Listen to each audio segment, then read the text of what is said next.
नमस्कार मंडळी, स्वागत आहे तुमचे आपल्या या युट्यूब चॅनल वरती। चला तर जाणून घेऊया गुढीपाडव्याला गुढी कशी तयार करावी। नेमकं या वर्षी गुढीपाडवा कधी आहे? चला तर गुढीपाडव्याच्या दिवशी मंत्र, उपाय आणि गुढी उतरण्याची वेळ। नमस्कार मित्रांनो, तर गुढीपाडवा जवळ आला आहे, त्यामुळे या निमित्ताने गुढी कशी उभारावी, त्यासाठी कोणते मंत्र म्हणावेत हे नक्की जाणून घ्या।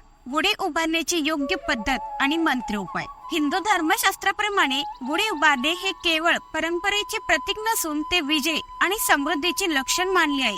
गुढी उभारण्याची योग्य पद्धत आणि शास्त्र या संदर्भात मेन म्हणजे पूर्वतयारी। गुढी सूर्योदयानंतर लगेच उभारली पाहिजे। ब्रह्ममुहूर्तावर उठून अभयस्नान करून लवकर उरकून घ्यावे।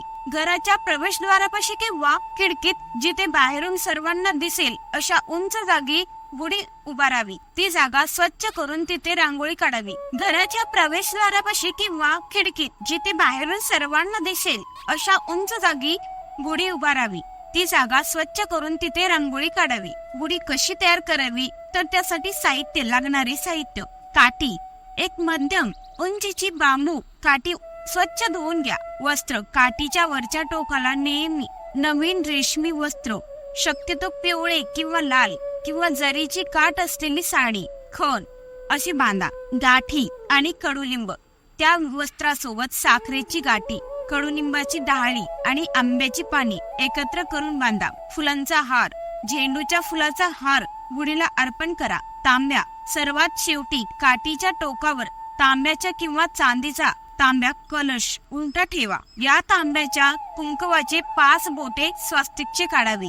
गुढी उभारण्याची पद्धत: तयार केलेली गुढी जमिनीला स्पर्श होणार नाही अशा बेताने एका उंच ठिकाणी पाटावर किंवा अडकवून किंचित कलती झुकलेली उभारावी। गुढी उभारताना तिचे तोंड घराच्या बाहेरच्या बाजूला असावे। पूजाविधी: गंध, अक्षदा, गुढीला हळद कुंकू आणि अक्षदा वाहून नमस्कार करावा। नैवेद्य: गुढीला गुळ, खोबरे आणि श्रीखंड पुरीचा नैवेद्य दाखवावा। प्रार्थना: हे ब्रह्मदेवा, गुढी उभारताना ही प्रार्थना नक्की करा: हे ब्रह्मदेवा, हे विष्णू, हे नवीन वर्ष आम्हाला आरोग्यदायी आणि सुख समृद्धीचे जाऊ अशी प्रार्थना करावी। विशेष परंपरा: कडुलिंबाचे सेवन: गुढी उभारल्यानंतर घरातील सर्वांना कडुलिंबाची पाने, जिरे, ओवा, हिंग, मीठ आणि गूळ एकत्र करून त्याचे चाटण घ्यावे।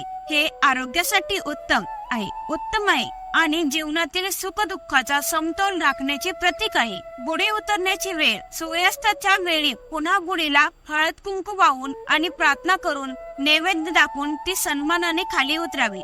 गुढीवरची साखर गाठी सर्वांना प्रसाद म्हणून वाटावी। या वर्षी 2026 मध्ये गुढीपाडवा 19 मार्चला आहे। गुढी उभारताना ब्रह्मध्वज नमस्ते हा मंत्र म्हणावा आणि गुढी खाली उतरावी। तिची स्थापना करताना हा श्लोक म्हणावा: नमस्ते ब्रह्मरूपाय विष्णु रूपाय ते नमः, नमस्ते सर्व देवांना इच्छितार्थ पदार्थ, नमस्ते ब्रह्मरूपाय विष्णु रूपाय ते नमः, नमस्ते सर्व देवांना इच्छितार्थ पदायक। या संकल्पाचा मंत्र पूजा सुरू करण्यापूर्वी हातामध्ये अक्षदा आणि पाणी घेऊन हा छोटा संकल्प सोडू शकता। ओम विष्णु विष्णु विष्णु श्रीमद भगवते महापुरुषेय विष्णु राजज्ञ परमाणस्य अस ब्रह्मणो द्वितीय पराधेय अस्मिन वर्तमाने रोद नाम समस्तरे चैत्र मासे शुक्ल पक्षे प्रतिपदार्थ तिथो मम गृह शांती आरोग्य ऐश्वर्य प्राप्त्यर्थ ब्रह्मध्वज पूजन करिष्ये।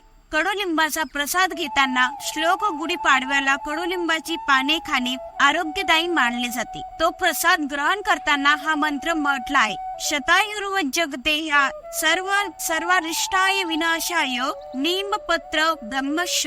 सुख समृद्धीसाठी प्रार्थना पूजा पूर्ण झाल्यावर हात जोडून ही प्रार्थना करा: ब्रह्मध्वज नमस्त सर्वाभीष्ट फलप्रद प्राप्ते स्निग्ध वस्त्रे नित्य मध्य मौन करून। पूजेची मांडणी: गुढी उभारलेल्या जागी छोटी रांगोळी काढून त्यावर गंध, अक्षदा व्हाव्यात। नैवेद्य: गुढीला गुळ, खोबरे किंवा श्रीखंड पुरीचा नैवेद्य दाखवावा। वेळ असल्यास म्हणजे शक्य असल्यास पूजा करणे सर्वात शुभ मानले जाते। सूर्यास्ताच्या नंतर 5:30 ते 6 नंतर गुढी उतरावी. अशा प्रकारे आताच आपण या व्हिडिओमध्ये जाणून घेतले आहे की गुढी कशी उभारावी, गुढीची कशी मांडणी करावी. जर तुम्हाला हा व्हिडिओ आवडला असेल तर लाईक, शेअर व चॅनलला सबस्क्राईब नक्की करा. धन्यवाद.